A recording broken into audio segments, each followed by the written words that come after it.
Penn Jillette is the taller, louder half of the magic and comedy act duo Penn and Teller. He is a research fellow at the Cato Institute, and has lectured at Oxford and MIT.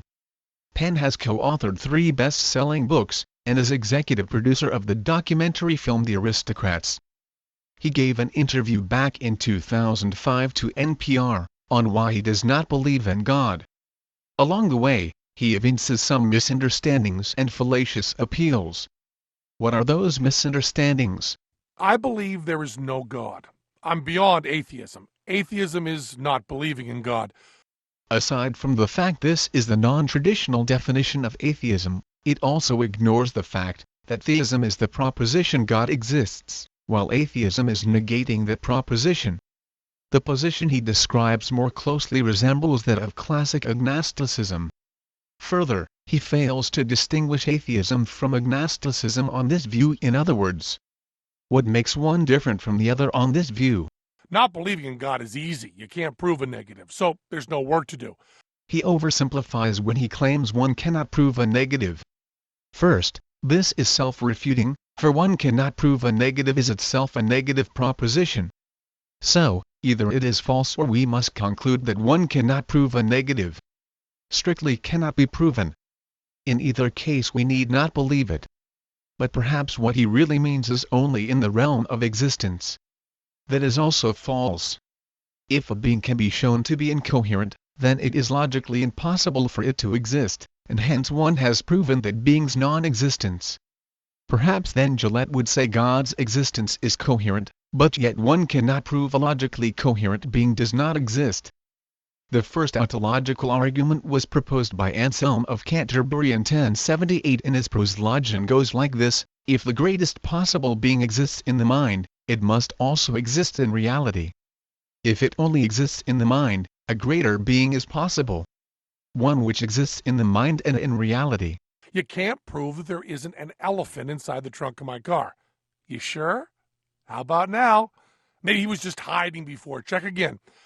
Did I mention that my personal, heartfelt definition of the word elephant includes mystery, order, goodness, love, and a spare tire? As his example, he postulates an elephant in his trunk. Yet such a being is defeasible in the sense that all one must do is open the trunk. That is one way to prove a being does not exist. If the parameters are of a sufficiently limited scope, one may examine those parameters, and see if such a being exists.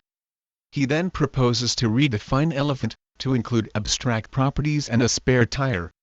But in that case we can still prove the non-existence of a being. If a being has the essential property of being a spare tire, and there is no spare tire in the trunk, then there is no such being in the trunk.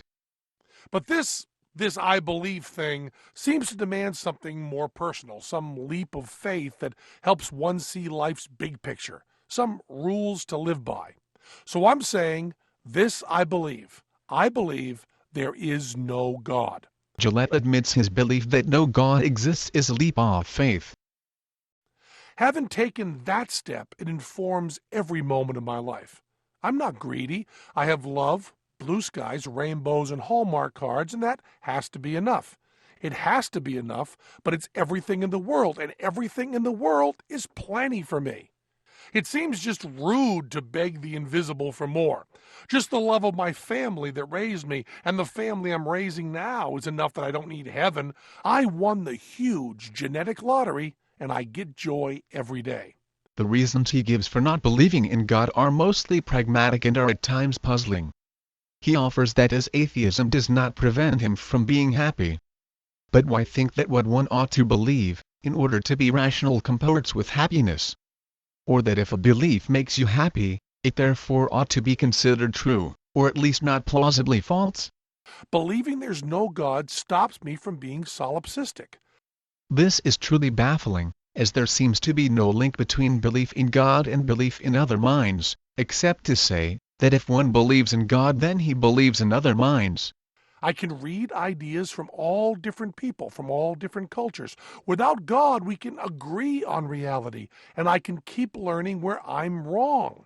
For the atheist, who makes this objection either means that belief in God prevents people from recognizing where they are wrong with things or positions in general, or they mean that taking a position on God by believing in Him makes one unwilling to change his belief on that topic. If it's the former, they'll need to provide some non-fallacious reasoning and overcome obvious counterexamples. If it's the latter, then any believed position as to the existence of God would be problematic. But this would impact their own epistemic position, and hence would be false. But all obscenity is less insulting than how I was brought up, and my imaginary friend means more to me than anything you can ever say or do. Straw man, implying Christians claim belief in their imaginary friend. I know of no Christians who think God is imaginary. So believing there is no God lets me be proven wrong, and that's always fun. It means I'm learning something.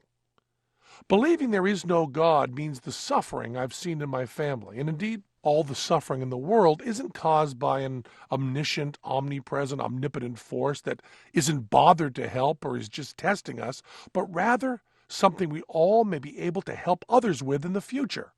No God means the possibility of less suffering in the future. He sets up a false choice between no God and a God who causes suffering. He simply does not bother to show why this must be the case. He then claims that no God means the possibility of less suffering in the future. But this is not at all clear. After all, on atheism, sooner or later, man will go extinct and the heat death of the universe will take over. Ultimately, suffering and death win. There is no physical possibility to avoid it. It's what passes for new atheism these days. Believing there is no God gives me more room for belief in family, people, love, truth, beauty, sex, jello, and all the other things I can prove and that make this life the best life I will ever have.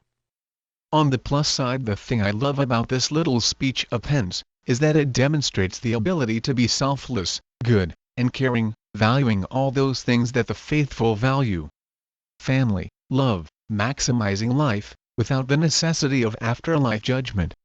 It shows how we should all be good, and treasure and be happy for the lives we all know we definitely have been given, each of us winning, as he put it, the most unlikely lottery of all time.